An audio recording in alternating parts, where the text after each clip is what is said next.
नाज़रीन आदाब। आज हबीब जालिब साहब की एक गज़ल आपकी समाअतों की नज़र कर रही हूँ, मुलाहिज़ा कीजिए। पिछले दिनों जो बलवानों ने यहाँ क़यामत ढाई,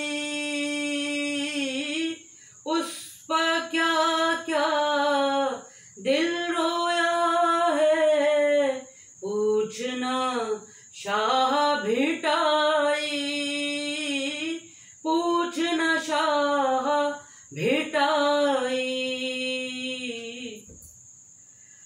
अपनी अपनी सोच है प्यारे, अपना अपना दिल है, तूने ली कातिल की बलाएं, आँख मेरी भर आई, पूछना शाह भिटाई।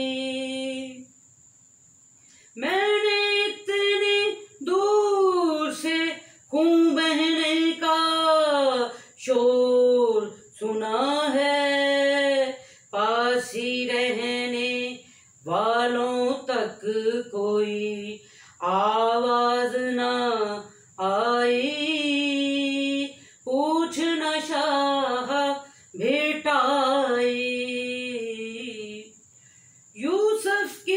यूसुफ के किस्से से हमको ये इदराक हुआ है, माल मनाल के सब हैं बंदे, कौन किसी का भाई, पूछना शाह भिटाई।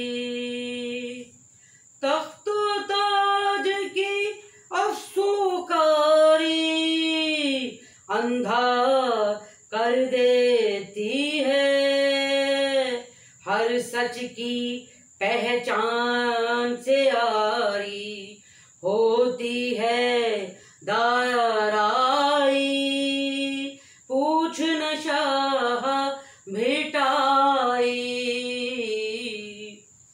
शुक्रिया, सलामत रहिए।